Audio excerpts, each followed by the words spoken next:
आप मेरे से भूल गए, दोबारा कभी भूल नहीं करूँगा। और कभी कहीं गुजरात में कभी आएंगे भी नहीं, देखेंगे भी नहीं। आज से माफ कर दो, हाथ जोड़ो तुम्हारा।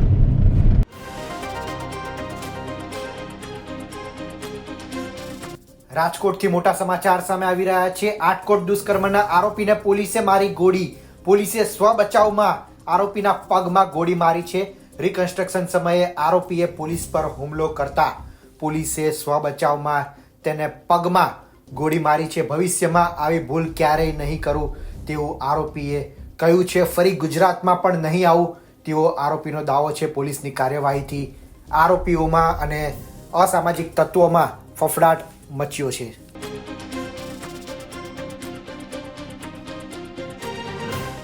જસદણના કાનપુર ગામે જે ઘટના બની આખા ગુજરાતમાં હાહાકાર મચાવ્યો। માત્ર 6 વર્ષની બાળકી સાથે ક્રૂરતાપૂર્વક દુષ્કર્મ છે તે આચરવામાં આવ્યું। જ્યારે બાળકી દુષ્કર્મ ન થવા દેતા બાળકીના ગુપ્તાંગમાં સળીઓ ઘુસાડી દેવા જેવી ક્રૂરતા છે તે આ નરાધમ દ્વારા આચરવામાં આવી હતી ને પોલીસ દ્વારા આરોપીને પકડી લેવામાં આવ્યો હતો। ત્યારબાદ પોલીસે આરોપીના રિમાન્ડ પણ મેળવ્યા હતા ને ત્યારબાદ જે ઘટના સ્થળ છે ત્યાં પોલીસ છે આરોપીને લઈને તપાસ માટે ગઈ હતી। આ દરમિયાન આરોપી દ્વારા પોલીસ ઉપર છે તે હુમલો કરી દેવામાં આવ્યો, જે ધારિયા જેવી વસ્તુ હતી તેના દ્વારા। ત્યારબાદ પોલીસનું આરોપી સાથે એન્કાઉન્ટર થયું ને એમાં પોલીસે છે પોતાના સ્વ બચાવમાં આરોપીના પગમાં 2 ગોળીઓ છે તે મારી છે। સમગ્ર ઘટનામાં 2 રાઉન્ડ ફાયરિંગ થયાનું સામે આવ્યું છે। સામે પક્ષે એક પોલીસ કર્મી છે તેને પણ ઈજા થઈ છે ને આટકોટ જે કેડી પરવડિયા હોસ્પિટલ છે ત્યાં એને દાખલ છે તે કરવામાં આવ્યો હતો। આરોપી છે તેને પણ ત્યાં દાખલ કરવામાં આવ્યો હતો। ત્યારબાદ વધુ સારવાર માટે આરોપીને રાજકોટ સિવિલ હોસ્પિટલ ખાતે લેવામાં આવ્યો છે। આપણે સીધા દ્રશ્યો છે તે રાજકોટ સિવિલ હોસ્પિટલ ખાતેથી બતાવી રહ્યા છે। અહીંયા આ આરોપીને અત્યારે સારવાર માટે છે તે ખસેડવામાં આવ્યો છે। રામસિંહ ડડવેજર નામનો આરોપી છે જે મૂળ મધ્યપ્રદેશનો છે। છેલ્લા 2 વર્ષથી અહીંયા રહેતો હતો ને બાજુના જ ખેતરમાં છે જ્યાં આ દીકરી છે તેનો પરિવાર રહેતો હતો ત્યાંના બાજુમાં જ ખેતરમાં આરોપી છે તે ભાગિયા તરીકે કામ કરતો હતો ને ત્યારબાદ બપોરના સમયે તે નીકળો, દીકરીને જોઈ તેની મગજ છે તેમાં વિકૃતિ આવીને આ દીકરીને ચોકલેટની લાલચ આપીને એક પાણીનો ટાંકો છે તેની પાછળ લઈ ગયો। ત્યારબાદ દીકરી ઉપર દુષ્કર્મનો પ્રયાસ કર્યો। જ્યારે દીકરીએ બૂમાબૂમ કરી ત્યારે દુષ્કર્મ ન થઈ શકતા આરોપીએ દીકરીના ગુપ્તાંગમાં સળિયા છે તે ઘુસાડી દીધો। કેટલી ક્રૂર ઘટના છે તે કહી શકાય। આ ઘટનાએ દિલ્હીની જે નિર્ભયા ઘટના બની હતી તેની તે તાજી કરી દીધી।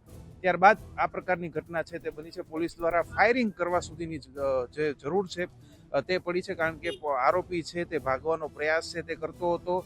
અંધારાનો લાભ લે આરોપી ભાગી ન જાય। પોલીસ પોતાના સ્વ બચાવમાં, કારણ કે એક કર્મચારી ઉપર હુમલો કર્યો ત્યારબાદ બીજા કર્મચારી પર પણ આરોપી છે તે હુમલાનો પ્રયાસ કરી રહ્યો હતો। તે દરમિયાન પોલીસે છે તે આરોપીને પોતાના સ્વ બચાવમાં પગની નીચે છે, ઘૂંટણની નીચે છે, બંને પગમાં છે તે ગોળી મારી છે। 2 રાઉન્ડ ફાયરિંગ થયું છે ને હવે આવનાર સમયમાં આરોપીની સામે વધુ એક એફઆઈઆર છે તે પોલીસ પર હુમલાની પણ છે તે દાખલ કરવામાં આવશે। ત્યારબાદ આરોપીને 5 દિવસના અત્યારે રિમાન્ડ ઉપર છે। જો આરોપીને જે છે રિકવર થવામાં વધુ સમય લાગશે તો વધુ પણ રિમાન્ડની માંગણી છે તે કોર્ટમાં આરોપીને રજૂ કરીને કરવામાં આવશે। રાજકોટ જિલ્લામાં આટકોટ પોલીસ સ્ટેશનમાં રેપ અને પોક્સોનો ગુનો દાખલ થયો હતો, જેમાં 7 વર્ષની દીકરી સાથે આરોપીએ દુષ્કર્મ કરેલો હતો। આજે નામદાર કોર્ટ સમક્ષ આરોપીને રજૂ કરતાં 5 દિવસની પોલીસ કસ્ટડી નામદાર કોર્ટે રજૂ કરી હતી। કસ્ટડી મળ્યા પછી સરકારી પંચો સાથે જો આ ગુનામાં જો વેપન તરીકે સળિયો કામમાં લીધેલો હતો અને અન્ય વસ્તુ આની ડિસ્કવરી કરવા માટે ડિસ્કવરી પંચનામા કરવા માટે સરકારી પંચોની હાજરીમાં ગુનાવાળી જગ્યા અમારા આટકોટ પોલીસ સ્ટેશનના પીઆઈ, એલસીબીની ટીમ અને એસઓજીની ટીમ સાથે ત્યાં પંચનામો કરવા માટે ગયા હતા। પંચનામો પૂરો થયા પછી ત્યાં જ પૂરો થતાં જ્યારે પરત આવતા હતા ત્યારે આરોપીએ ભાગવાના ઈરાદાથી પોલીસ ઉપર જાનલેવા હુમલો કર્યો। ત્યાંથી એક લોખંડનો ધારિયાથી અમારી પોલીસ ઉપર હુમલો કરવામાં આવ્યો અને અમારો એક પોલીસ હેડ કોન્સ્ટેબલ જો એલસીબીમાં ફરજ બજાવે છે ધર્મેશભાઈ બાવલિયા, એના ઉપર 2 વખત ધારિયાથી હુમલો કરવામાં આવ્યો, જેથી ધર્મેશના હાથ ઉપર અને ચેસ્ટ ઉપર ઈજા થઈ છે અને બીજા કર્મચારીઓ તરફ દોડતા હુમલો કરતા અને સેલ્ફ ડિફેન્સમાં અમારા પોલીસના 2 અધિકારીઓ તરફથી એક રાઉન્ડ જેટલો આને કાબૂ કરવામાં જરૂરી હોય એટલો ફોર્સ યુઝ કરવામાં આવ્યો અને બંને પગમાં એક ગોળી આરોપીને વાગી છે। ઘટનાની તુરંત કંટ્રોલ રૂમમાં જાણ કરવામાં આવી અને તુરંત 108 ઉપર કોલ કરવામાં આવ્યો અને આરોપીને અને અમારા ઘાયલ પોલીસકર્મી બંનેને આટકોટમાં જો ડૉક્ટર બોગરાનો હોસ્પિટલ છે એમાં એડમિટ કરવામાં આવ્યા. ત્યાં પ્રારંભિક સારવાર થઈ છે. એના પછી આરોપીને અને અમારા ઘાયલ પોલીસકર્મી બંનેને રાજકોટ સિવિલ હોસ્પિટલ ખાતે રેફર કરવામાં આવે છે અને હવે બંને ઓન ધ વે છે. સર, આજે આરોપી છે તેમની હાલત કેવી છે? ખતરાથી બહાર છે કે ગંભીર છે? અને પોલીસને અને બંનેની હાલત સારી છે અને જેટલો આવશ્યક હોય એટલો ફોર્સ યુઝ કરવામાં આવ્યો અને આરંભિક સારવાર ત્યાં કરવામાં આવી છે. આની ડિટેલ રિપોર્ટ મેડિકલની એક વખત અહીંયા મેડિકલ એક્ઝામિનેશન થઈ જાય એના પછી જ કહેવામાં આવશે. કઈ રીતના આગળ કઈ રીતના તપાસ કરી? અમે એની પહેલા દિવસથી જ અમે તમામ ઇન્વેસ્ટિગેશન માટે ફોરેન્સિકના પુરાવા અને જેટલા સાક્ષી જેટલા છે આ તમામ વસ્તુને લઈને એકદમ પ્રોપર તરીકાથી તપાસ ઝડપથી જેટલી વહેલી થઈ શકે, જેટલી જલ્દી થઈ શકે એટલી જલ્દી તપાસ કરીને અમે ચાર્જશીટ કરવાના છે.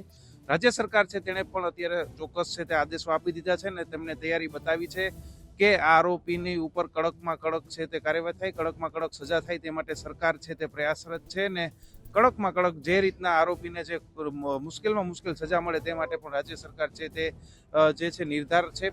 અને હવે ચાર્જશીટ છે તે જલ્દીમાં જલ્દી કરી દેવાની પણ વાત છે તે કરી દેવામાં આવી છે. એટલે કે પોલીસ છે તે ટૂંક થોડા જ દિવસોમાં આ ઘટનાની ચાર્જશીટ પણ દાખલ કરશે. કોર્ટમાં કેસનું ટ્રાયલ પણ શરૂ થોડા દિવસોમાં થઈ જવાની વાત છે તે પોલીસ દ્વારા કરવામાં આવી છે. આવનારા દિવસોમાં હવે આ આરોપી છે તેમને કયા પ્રકારની સજા મળે છે તે જોવા તેના પર સૌ કોઈની નજર છે તે રહેલી છે. રોનક મુજરિયા, ગુજરાત તક, રાજકોટ.